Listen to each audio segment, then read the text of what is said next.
Guys, the Pro Game Jam is coming, and oh my, the topic is Estonian mythology games. I'm Raimond, and I actually made such a game myself during my studies. So it's called Sohni, the second visit to the underworld. This is actually based on the stories in the Estonian epic. So it's Kalevipoeg. I even have this disc.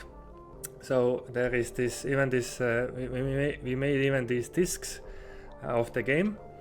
The game we made during the video game development and design course, so a lot of you have also taken that course. But what I wanted to show you was that when you make such a game, then the atmosphere is very important. So in this game, it's a bit this mystical and wobbly. Well, basically, I'm over here. I designed some of the things, wrote some scripts, some narrative, the story. We had other people writing also the story, also some scripts. And well, Erik Erstu was kind of the project lead and programmer. Now this game, we made this game in C++, or actually Erik wrote the engine in C++ and then wrote the Lua interpreter. And those of us who were scripting the story did it in Lua, which was parsed by the C++ engine. Oh, I actually wanted to show one more thing. So we had also here Karl Nagel as the composer of music. So the game featured lots of tracks that he made specifically for this game. And another thing is this font you see.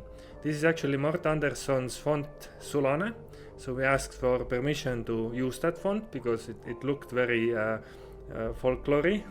So this is also something you can think about when you're creating your game. So what's the visual identity? What fonts are you using? What's the music? What's the soundscape?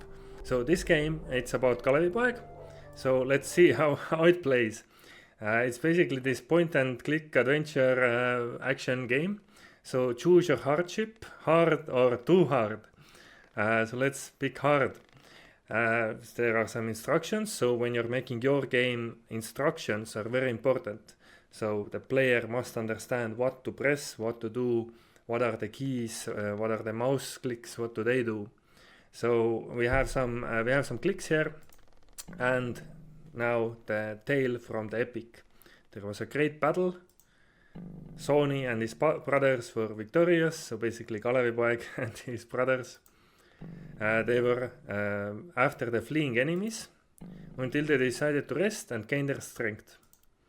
They arrived at an unknown lands and found a den in the woods.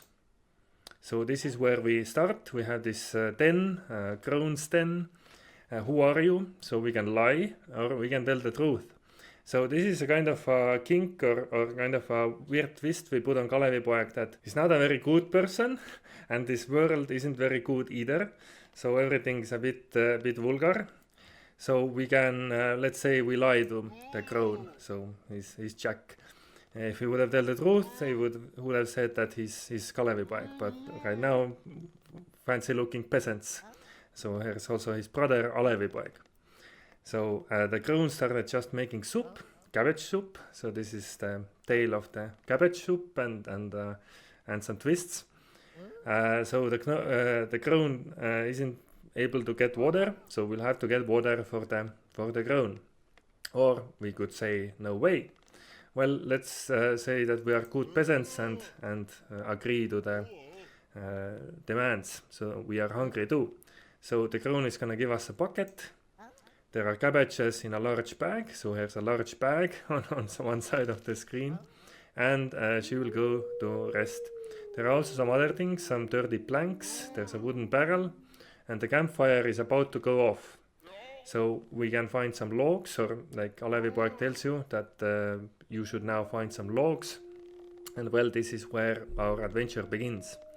We can go to the bag if we want. We can take some cabbages out of the bag. And now this is quite an important thing. So when I'm clicking here, nothing visually actually happens. There is a sound effect, but actually I do have some cabbages. So if I click on the cauldron, look, I have a bunch of cabbages now in my bag, and the bucket that the crone gave me. We can also pick up these dirty planks. So just let's rub the crone blind from her planks. and here's the wooden barrel.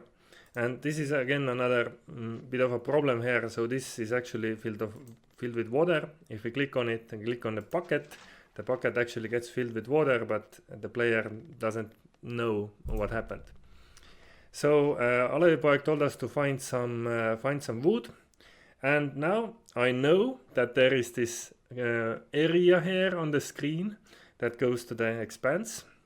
Right now that's like you have to really find this small area, and then if you click on it then you can go there. So another issue is this communication, like what is clickable or interactable on the screen.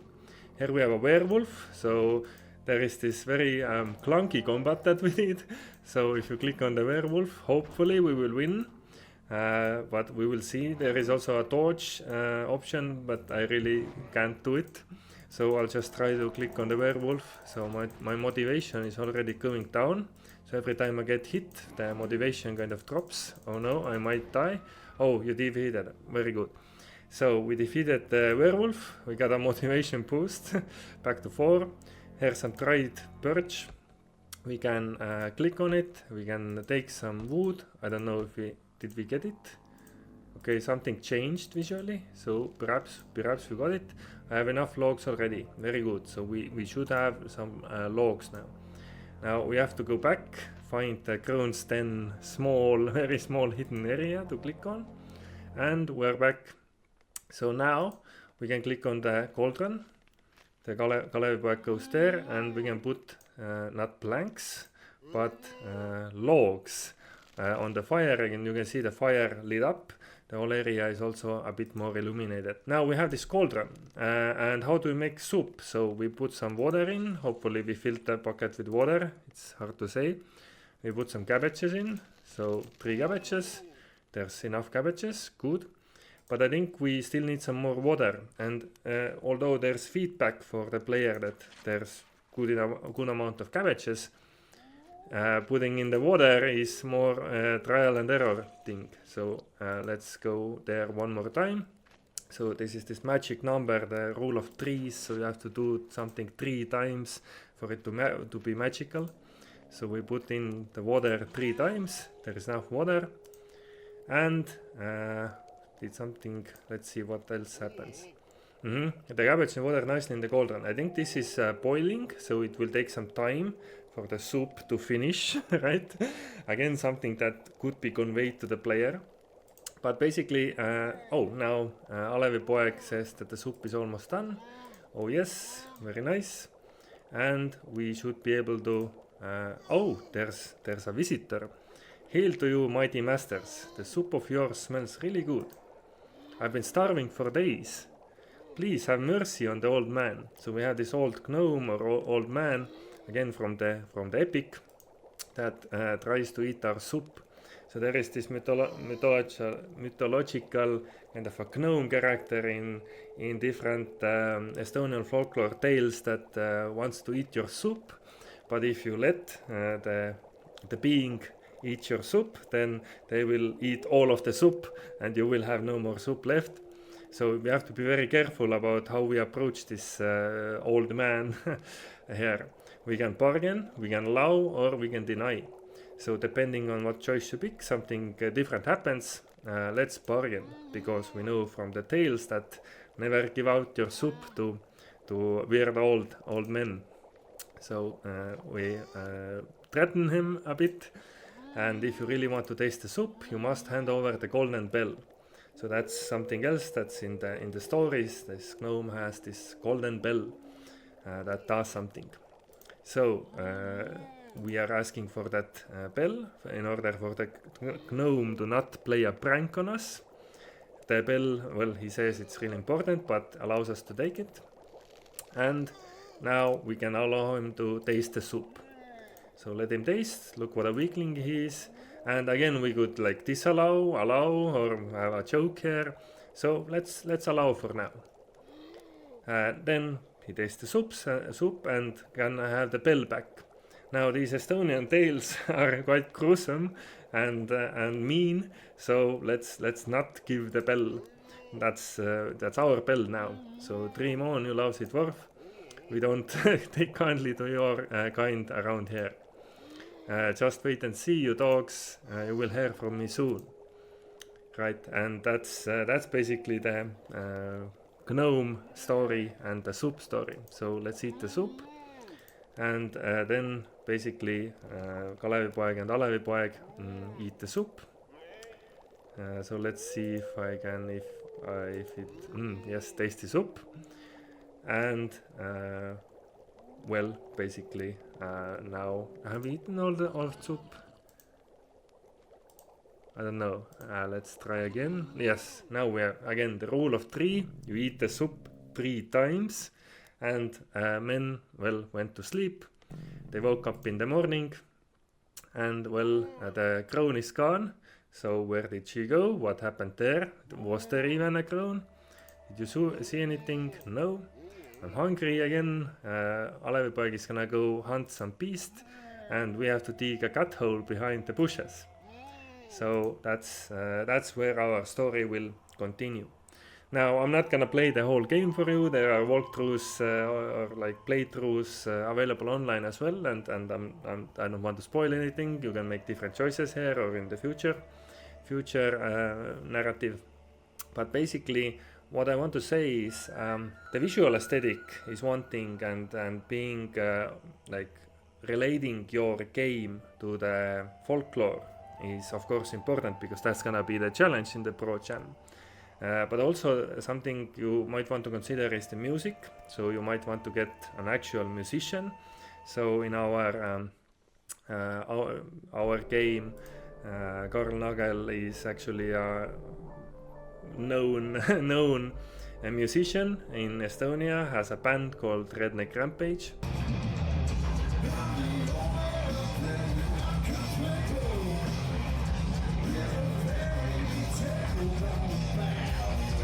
So consider like what's gonna be the feeling and the theme and this entire like cultural experience you want to give to the player. But also a couple of words of warning.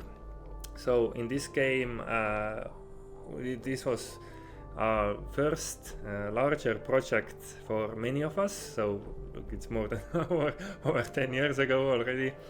And we didn't do all the things as well as we wanted, in the sense that our collaboration wasn't really good. And so when you're going to the Pro Game Jam, of course this is just one weekend, so having like too many plans might not be a good idea, but still, if you get your team, make sure that you have a clear vision and that you know what everyone is doing. So the problem we had in this game was that some of us were doing one thing, some of us were doing some other things, and we didn't synchronize our activities enough.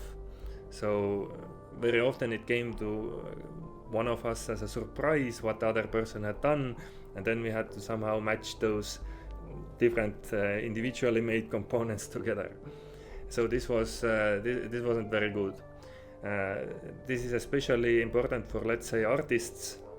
So if you have artists, don't just have them draw something in the other room, but keep an eye on them, see what they're drawing, give them some agency so they can draw or come up with stories that they feel are good stories in a game or good art, and try to make sure that what people make in your team, that it contributes.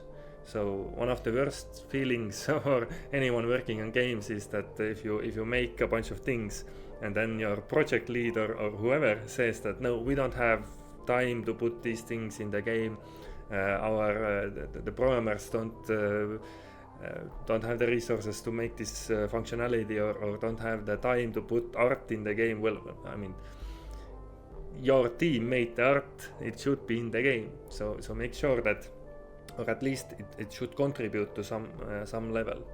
What we did here was that our programmers actually, because programmers got a bit further ahead than the art team at some points in time, our programmers drew very rough reference art or concept art very rough sketches, like of the crown and of the cabbages and the cauldron and whatnot, and we put those in the game. And then the artists saw that, oh, this is how it's supposed to look like the game was already working, the cabbage soup thing was working. So they could really like play through it already, see, oh, okay, we're gonna need a cabbage here, we're gonna need a barrel, we're gonna need a cauldron, we're gonna need some kind of a crown character here, and then they drew the final art.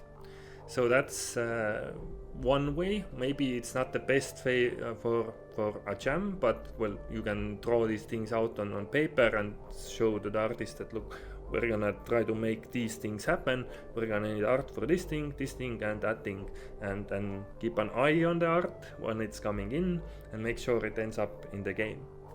Another thing is, well, as you saw, this game isn't really conveying to the player what is happening very well. So the player shouldn't really get lost in your game. So you should still have visual cues of what is happening and what should they do next. For this adventure game, it would be nice to have some kind of a journal or the latest objective somewhere shown that our objective now is to gather logs or put cabbages in the cauldron. It might seem obvious that, okay, we're making cabbage soup, so water, cabbages, fire, right? But it's not obvious for the player, because I mean it could be anything you want them to do. Furthermore, you saw that, well, the combat isn't really good. We actually took inspiration from this interesting game. So this is Tlon or Tlön.